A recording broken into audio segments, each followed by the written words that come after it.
Let me tell you, 68 Tigers, man.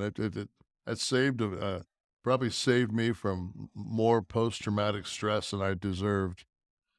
You know, that's the whole thing. Like, the day my dad died, it was one of those deals where, like, you can't, you know, you went to school and, you know, you had your little Billy Blast off, your little spaceman, you know, and you know, I'd always hide a couple soldiers on my desk, you know, and it was, you know, it was just, yeah, you were just, I was so innocent. And all of a sudden it was just like the city was burning again. And me and my brother were kind of the men of the house. And it was just like, I just, I just sat back at, you know, the first day that my, you know, the first night that my dad was laid out. I remember walking into the funeral home and he was in a, you know, in a larger, there was like two rooms and he was in the larger of the two because they knew he had a lot of people that were underneath him at work. And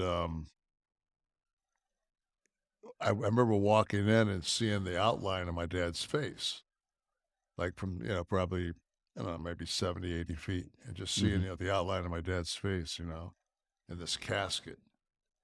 I remember running down there with my brother, and we got up on the casket. I remember like bending over on the casket, putting my hands on my dad's chest. He was ice cold, and I could feel, you know, that V where they do the incision. the autopsy. Yeah, and it was Yeah. just, man, it was like they fucking, like, you know, use baling wire or something to put them back together.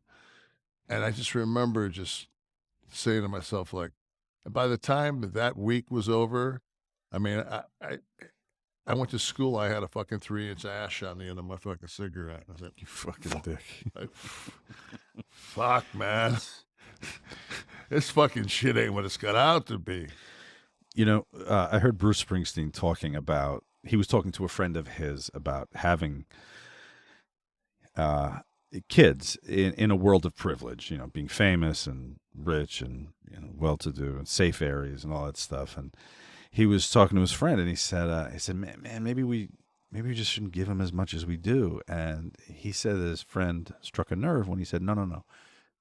You give your kids everything because the world's going to have a way of evening it out. So you make sure your part of it is that you gave them everything. Absolutely. I think there's something to that.